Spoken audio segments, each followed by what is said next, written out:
Alka Shukla, GPS Barharwa से। मेरा विषय है हिंदी व्याकरण। वैसे तो सारे विषय हैं, लेकिन मैं आज हिंदी व्याकरण का लेकर के आई हूँ। सबसे पहले पहला क्लास से बच्चों को वर्ण के बारे में बताया जाता है। तो ये मैंने टीएलएम का अर्थ ही होता है कि लो कॉस्ट में और कबाड़ से जुगाड़। तो मैंने शादी का कार्ड है और स्कूल में अक्सर सभी बच्चों के घर शादी के कार्ड आते होंगे, तो उन कार्डों से मैंने ये टीएलएम बनाया है। ऊपर अ और नीचे उसकी मात्रा। तो जितने भी वर्ण हैं सारे वर्ण हो गए और उसके नीचे इसकी मात्राएं हो गई। तो ये स्वर्ण वर्ण की पहचान के लिए। दूसरा मैंने यहाँ पे व्यंजन वर्ण, तो उसमें क वर्ग, ट वर्ग, श वर्ग सारे व्यंजन वर्ण से रिलेटेड। तो ये स्वर और वर्ण। अब स्वर और वर्ण बढ़ने के बाद से जब बच्चे इस चीज़ को समझ जाएंगे कि स्वर्ण और वर्ण क्या है, तब ये मात्रा शब्द कैसे बनते हैं। तो बच्चे चूँकि कलरफुल और अट्रैक्टिव होता है बच्चे ज़्यादा, तो पहले ये मात्रा हो गया और उनका चिन्ह हो गया। उसके ऐसे एज ए कैलेंडर पलटते जाएंगे। अब अ की मात्रा में वर्णों की सहायता से शब्द, 2 अक्षरों से बने शब्द। फिर अ के बाद से फिर ये आ, तो फिगर के साथ में बच्चे जितने 2 अक्षर 3 अक्षर आ की मात्रा बने, वैसे ही ये ई है।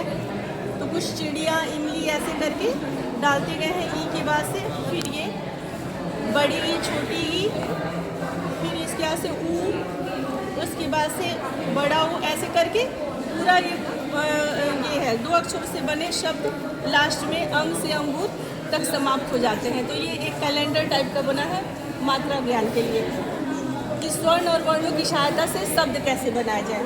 उसके बाद से जब शब्द से बच्चे परिचित हो जाएंगे तब भाषा आता है। शब्द के बाद भाषा आता है। भाषा में बच्चे को ये बताना कि भाषा 3 तरह के होते हैं, एक मौखिक भाषा, लिखित भाषा और सांकेतिक। सबका ऐसे डिफिनीशन दे दिया गया है। जब मैं मुंह से बोलती हूँ तो मौखिक कहलाता है, लिखना, लिख कर व्यक्त करना तो लिखित कहलाएगा, और इशारों में या संकेत में जैसे ट्रैफिक सिग्नल पे तो वो सांकेतिक भाषा। तो स्वर्ण वर्ण भाषा।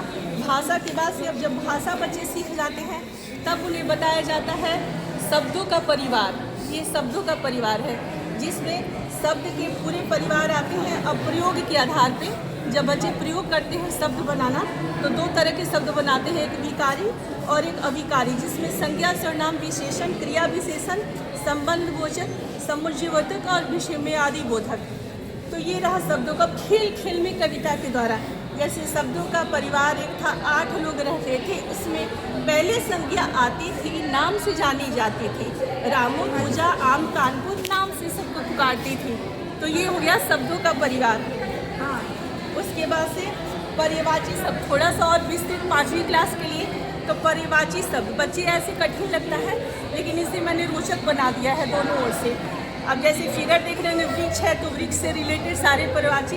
आँख है, आँख से रिलेटेड। कमल है तो कमल, शेर, मछली, फिर सांप, मछली, फिर चिड़िया, घर, ऐसे करके पर्यायवाची हो गए। उसके बाद से वचन। वचन में एक वचन कैसे लिखते हैं और उसका बहुवचन कैसे होता है, बहुवचन हो गया।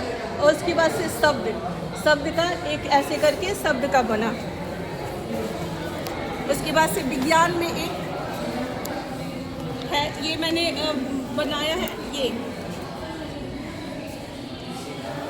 ग्रामीण क्षेत्र में बच्चे सारे अनाज तो देखते हैं पर समझ नहीं पाते कि रबी फसल क्या है, खरीफ क्या है और जायद क्या है। तो इसे मैंने ऐसे चार्ट पेपर पर करके बनाया है। Okay, thank you. अब जानते हैं उपसर्ग के बारे में। उपसर्ग ये 5वीं कक्षा के लिए है, जो किसी भी शब्दांश, वैसा शब्दांश जो किसी भी शब्द के शुरू में जुड़ता है और एक खास अर्थ बना देता है। तो ये मैंने उपसर्ग का बनाया है टीएलएम, और इसमें अलग अलग इसके डंडों पर अलग अलग नाम और एक एक अक्षर, जैसे अभाव, प्रचार, प्रबंध, जिसका एक अर्थ बन जाता है। और सबसे खास बात इस टीएलएम की है, इसमें जितने भी मटेरियल जुड़े हैं ये सभी शादी के कार्ड के। ये कोई भी कार्डबोर्ड का बहुत कम, ये मोबाइल का डब्बा है, कवर है, इसका उपयोग हुआ है, ये डिस्पोजल प्लेट का। और ये जितने भी ये कार्टून जो हमारे वेस्ट स्कूल में मिलते हैं वो कार्टून और चीज़ सारे टीएलएम हमारे शादी के कार्ड के बने हुए हैं। ये कैलेंडर था मेरा न्यू ईयर का 2025 का कैलेंडर था। इस कैलेंडर को मैंने क्या करके टीएलएम बना लिया है बच्चों के लिए, बहुत अच्छा।